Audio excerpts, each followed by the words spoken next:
ঢাকায় চলচ্চিত্র অঙ্গনে আবারও আলোচনার কেন্দ্রে চিত্রনায়ক শাকিব খান ও চিত্রনায়িকা শবনম বুবলী। ব্যক্তিগত জীবন সম্পর্কে টানাপোড়েন আর নতুন গুঞ্জন সব মিলিয়ে যেন থামছেই না আলোচনা। অপু বুবলী দুজনেই এখন আমার জীবনের অতীত, এমন মন্তব্য একাধিকবার করেছেন শাকিব খান। ভবিষ্যতে নতুন করে কোনো সম্পর্কে জড়ানোর সম্ভাবনাও নাকচ করেছিলেন তিনি। তবে বাস্তব চিত্র যেন ভিন্ন গল্প বলছে। বিভিন্ন সময় তাদের একসঙ্গে দেখা গেছে, আর সেই সূত্র ধরেই নতুন করে শুরু হয়েছে জল্পনা।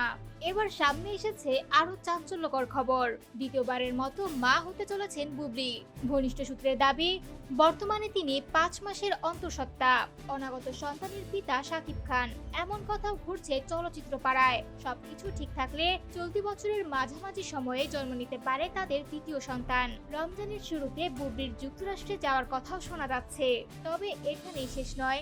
একটি নির্ভরযোগ্য সূত্রের বরাতে জানা গেছে, শর্ত সাপেক্ষে দ্বিতীয় সন্তানের মা হচ্ছেন বুবলী। বলা হচ্ছে, হাতে থাকা সিনেমার কাজ শেষ করে অভিনয় থেকে নিজেকে গুটিয়ে নেওয়ার শর্ত দিয়েছেন শাকিব। দ্বিতীয় সন্তানের জন্মের পর সংসার ও সন্তান নিয়ে সময় কাটাবেন, এমন সিদ্ধান্তেই নাকি সম্মতি দিয়েছেন নায়িকা। যদিও এ বিষয়ে দুজনেই নীরব, আনুষ্ঠানিকভাবে কেউই কিছু স্বীকার করেননি। তবে বিশ্ব ভালোবাসা দিবস উপলক্ষে behind the fame with RRK পডকাস্টে নিজের জীবনের অনেক অজানা কথা শেয়ার করেছেন বুবলী। অনুষ্ঠানটি প্রচারিত হবে। এদিকে বুবলী অভিনীত ঢাকাইয়া দেবদাস সিনেমার শুটিং চলছে।